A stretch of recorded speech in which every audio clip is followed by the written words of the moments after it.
In today's video, we're going to talk a little bit about storytelling. We're not getting ready to do any scripts. We're not getting ready to put together any production sets. But what we are going to do is we're going to help you with being able to take the footage that you already have and begin to use it to compose a story.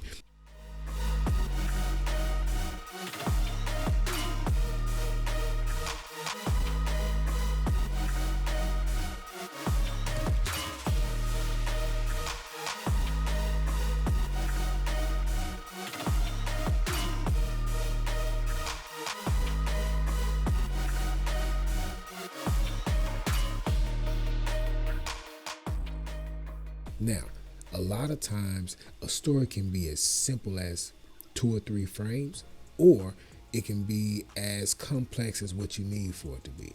But one of the things that helps you to be able to tell a story visually is what we call coverage. Now, once you've been able to establish wherever you are or what your actual story is going to be about, then you want to begin to emphasize things. Now, you can begin to emphasize things by being able to show multiple camera angles. So if you see me in this space and we have a shot that is wide, but then I want to emphasize that I'm talking with my mouth, so we're going to go in a little bit closer on my mouth. If I want to emphasize that I'm moving my hands or I'm holding something in my hands, and we want to be able to emphasize that.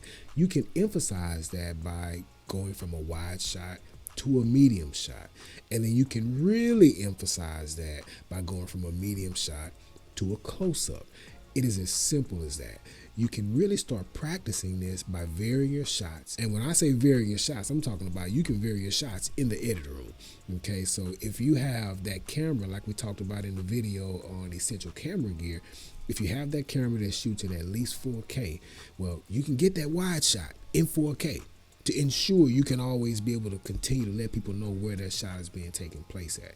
But because it's 4K, now you can go in and you can zoom in and not lose any image quality and be able to really focus in on whatever your subject is talking about or doing. And you can even go in even closer to go from a wide shot to a mid shot to a close-up. This will help you to tell your story. So that's what we're going to be talking about today. We're going to create camera angles with just one clip. If you're new here, thank you for coming by. I hope you come back again, but more importantly, I'm hoping that you found this video and that we're able to add some value to you and your content creation. If you are new here, please consider subscribing. We're growing this channel, we're growing this community, and I promise you that we're going to bring so much more in value to you. I love what it is that I'm able to be able to do and bring to the beginners that come to this channel. So let's go ahead and get into the video. We showed how to actually start a project. So we have over here in our project timeline, we have a few clips. Now, I haven't put a song in there yet because I'm going to put a song in there just for the purpose of this particular video. But I have everything already laid out over here that shows some different things. I'm going to come down here to my audio folder. I've got a song. I used it in the last one, but now I'm going to get a chance to bring it out and even have a little more fun with it just because I really love this song. Let me go ahead. I know that I need to bring that down to about a 30 for the purpose of this video. Now, so what I have is I have 1, 2, 3, 4, 5 different clips. We can choose any one of them. Even this one, I mean, they're all shot in 4K, so that means that we'll have a lot of flexibility when it comes to what all we want to show in this clip. You see, I can have this close-up, and in the last video we did keyframing, so I'm going to be doing some keyframing. I'll probably more likely, just say what it is that I'm doing, and I want to make sure that when I say what it is that I'm doing, that I am not speaking about anything that we haven't already talked about. And if I do, I'll be sure to let you know. But for right now, as a matter of fact, let me go ahead and get these off of here. I actually removed all of those original audio files because we're just going to be dealing with these few video clips. I want to choose one of these clips that that'll show enough information and also give enough room. Okay, so this one right here, that may work for me.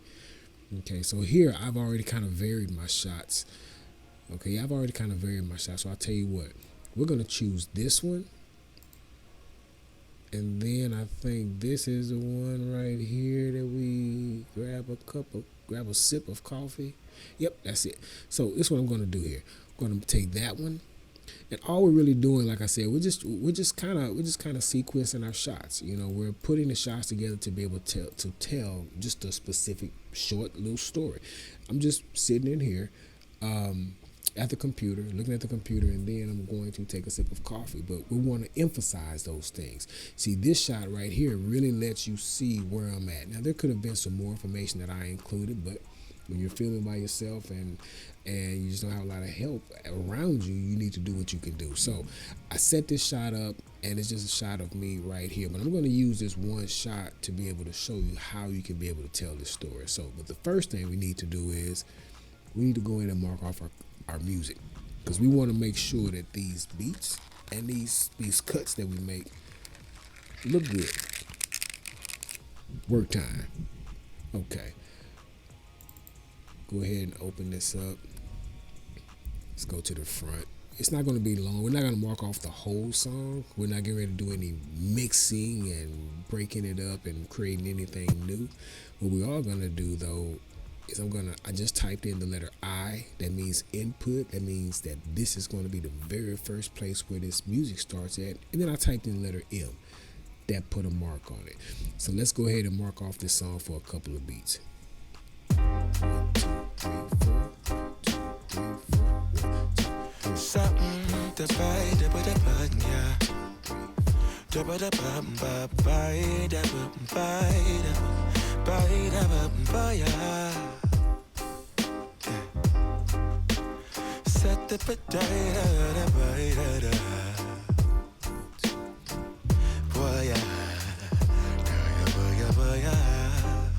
Sunlight that always stays. Dinner by the waterway. It's that sweet life. Raise your cross. Made some dude crack a smile.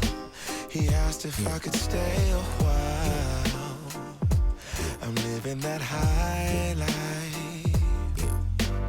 Time to catch a flight, but you can make me go. Unlocking all the memories of my new home. Ventilated echoes playing to and fro, back and forth, yeah. Caught some kids dancing in the alleyway. Crazy how the melodies began to play, yeah. Tell me how you feeling when you hear the lyric, yeah. My heart's in Stockholm. Now I never wanna go home. I left my heart in Stockholm. Now I never wanna go home. Shopping the girl, I brought a girl on my Vespa. She said I already told ya, yeah. I never dated a black guy. I said you're brown yourself. Alright, so I started marking off. But like I told y'all in a few episodes back, I'm a music guy, so I love good music. And that song just always gets me. It's actually part of my regular playlist. But yeah, I love that track. So anyway, now let's kind of see what we can find. Something that kind of gives us some emotion just for the fact of what we're getting ready to do. So let me come back here real quick. Let me see.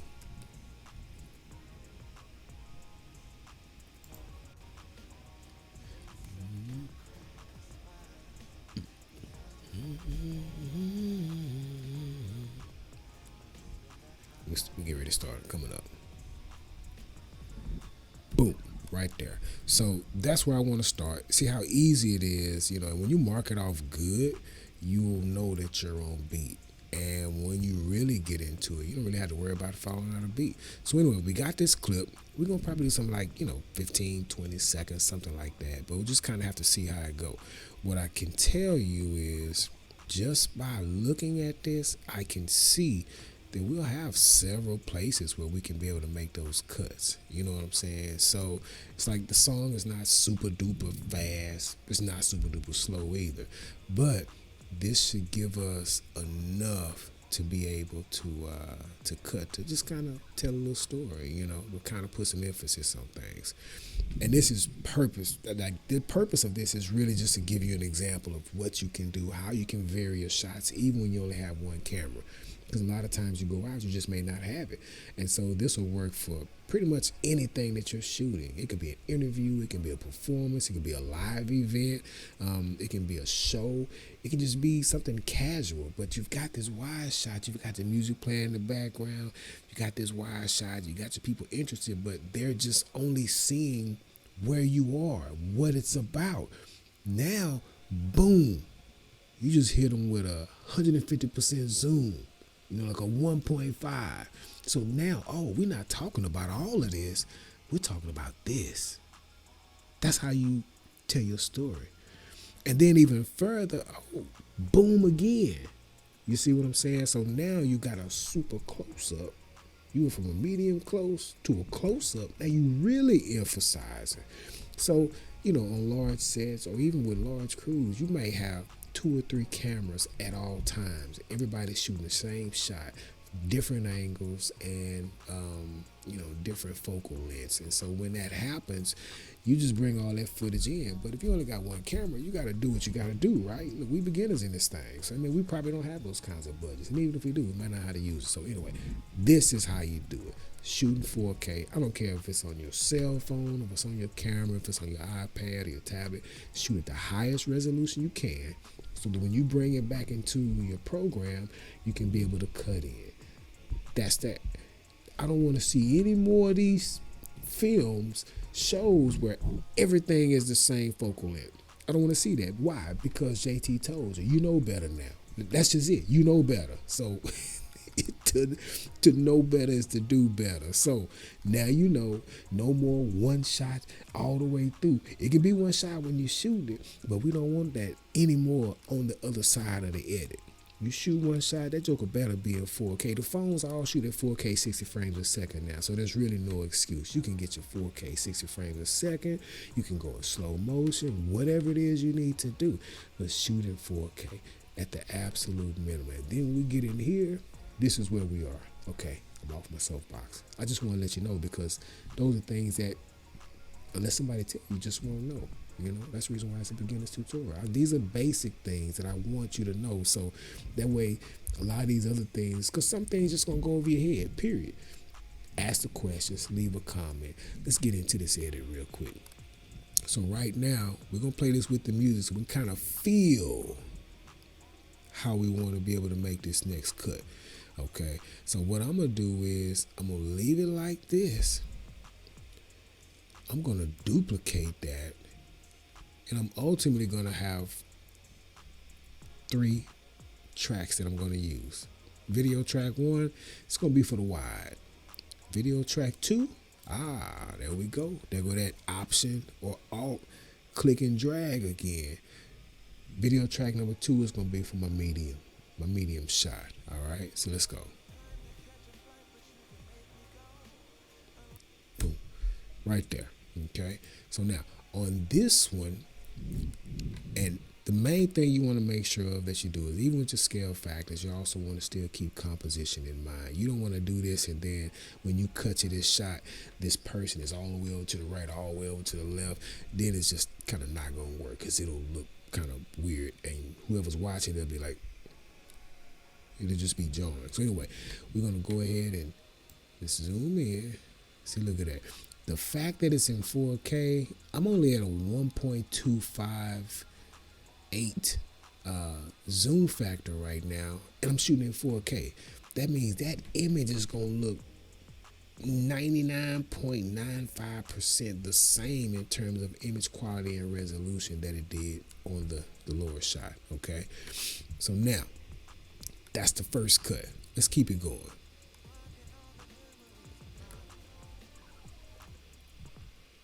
Okay, now we're getting ready to do it again, right? But now I've already got that one zoomed in.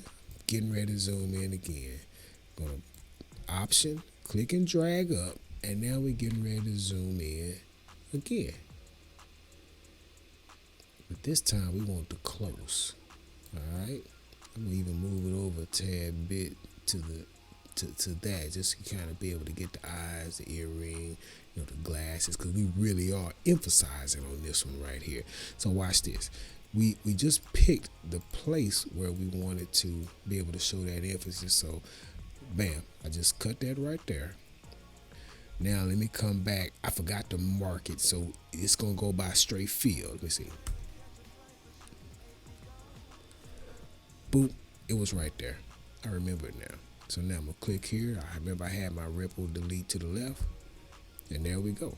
So now what we'll do is let's watch how it evolves. And as a matter of fact, remember what we just learned about keyframing, right? So let's see. We'll come back over here. All right.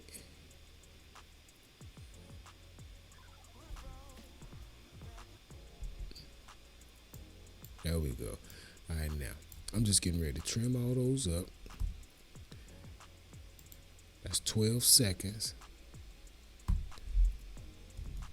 I'm gonna come and bring our deal here. And oh yeah, hey, whatever we used in the previous tutorials, oh, you better believe we're gonna use it now. This thing is to be built upon. All right. So, oop, there we go. All right, now come back down here to the front. So we've got wide,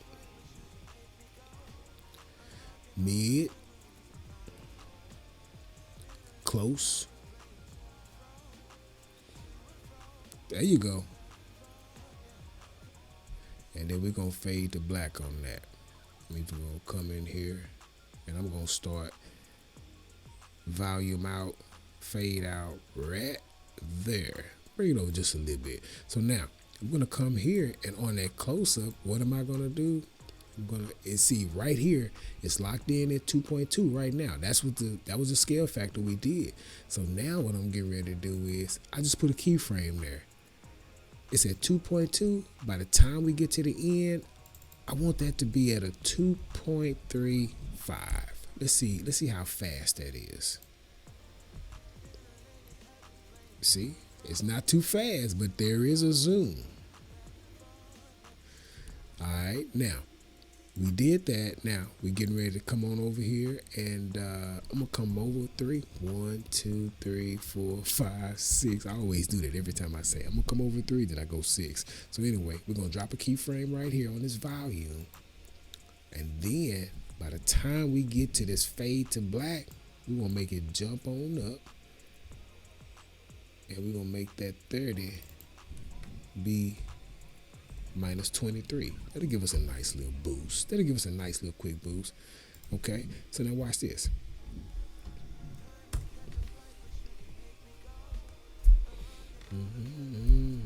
See that cut in there? There you go. And this is a quick zoom in. Just like that. Just like that. So guys, that is how you can vary your shot. You can show different focal lengths with only one length in editing in the DaVinci Resolve software. So in DaVinci Resolve, you can show multiple focal lengths even if you only have one camera angle. So guys, this is just another tool that I want you to be able to use, because as a beginner, you need to have some of these tools. These tools are going to help you now and on down the line. So practice. Take one shot. Go in, duplicate, create multiple focal lengths. Just, wide shot. Take your widest shot. If you shot in 4K, take your widest shot. And then go ahead and zoom into a medium shot of that same shot. And then grab your close-up. Get you some music, mark it off, cut on the beat. Throw it out there on social media. Let these people know that we about to grow. Let these people know that we about to grow. So hey guys, hopefully this video have brought some added value to you and your content creation. If you did get some value out of this video and you feel like I'm the right person that can help you to get some more understanding, please subscribe. I'm trying to grow this thing. All right, so hit the like button, drop a comment, let me know what you think. If you got any other specific questions that you would like to see something over, go ahead and put in the comments and let me know. And we're gonna be out.